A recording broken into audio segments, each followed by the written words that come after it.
ওয়ালাইকুম, আপনাদেরকে দেখাতে নিয়ে আসলাম পারিবারিক বাগান। এই যে আমার নারিকেল গাছ। এই গাছের জাতের নাম হলো ভিয়েতনাম নারিকেল।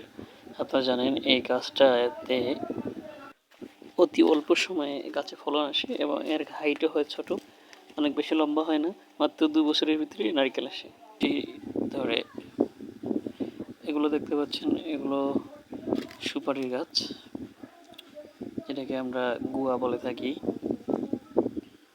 এটা আমার আনারসের গাছ। জায়গা ফাঁকা পেয়েছি, এখানে আনারস গাছ লাগিয়ে দিয়েছি।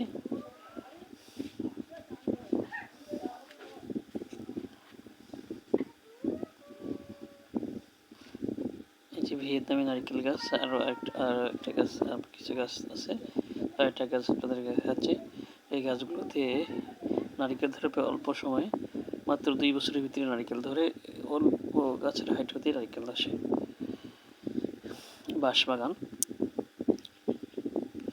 আসলে বাঁশের চাহিদা আমাদের দেশে অনেক বেশি। বাঁশ দিয়ে আমরা অনেক ধরনের কাজ চালাতে পারি। বাঁশগুলো দেখতেছেন, সে খুব সুন্দর বাঁশ হয়েছে। বাঁশ কত ঘন হয়েছে, এরকম ঘন বাঁশ আপনারা দেখতে পাবেন না। খুব ভিতর দিয়ে হাত ঢোকানো যাবে না, এমন বাঁশ হয়েছে। আসলে আপনারা বাড়িতে সামনে যদি এরকম ফাঁকা জায়গা থাকে তো বাঁশ লাগাতে পারেন। তো বাঁশের চাহিদা অনেক বেশি। বাঁশ থেকে আমরা অনেক কিছু তৈরি করতে পারি। যেমন বাঁশ দিয়ে আমরা মাচা তৈরি করতে পারি, বাঁশ দিয়ে আমরা গাছের খুঁটি হিসেবে ব্যবহার করতে পারি, ঘরের খুঁটি হিসেবে ব্যবহার করতে পারি। তাছাড়া আজকাল কৃষিক্ষেত্র বাঁশের চাহিদা ব্যাপক। যেমন গ্রিন হাউস তৈরি করতে অনেক বাঁশ লাগে, সবজি বানানো অনেক বাঁশ প্রয়োজন হয়। বাঁশ দিয়ে আমরা কাগজ তৈরি করতে পারি ইত্যাদি। ব্যাপক চাহিদা থাকায় তার দামও বাজারে ভালো। বিনা পরিশ্রমে, বিনা সারে যদি আয়ের উৎস তৈরি হয়, সেটি খারাপ কথায়। আমরা বাঁশ লাগাতে পারি। এই যে বাঁশের ঝিক আপনারা দেখতে পাচ্ছেন, এইগুলোকে অনেকে কমচা বলে, অনেকে ঝিক বলে। তো এই বাঁশের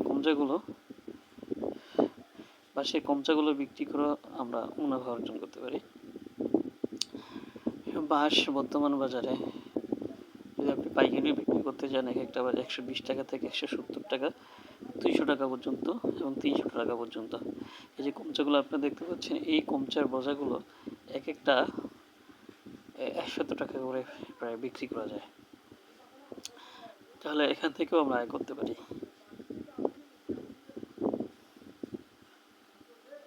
বাঁশের কমচি,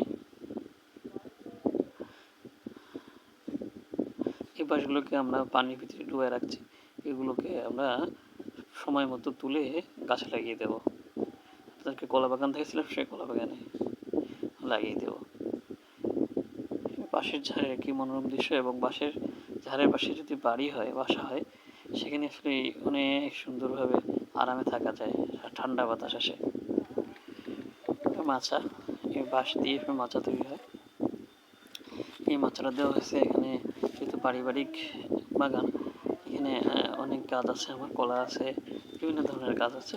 আপনাদের অল্প গাছ দেখাচ্ছি, দেখতে এই মাচাটাতে আমরা সবজি তৈরি করব, সবজি চাষ করব।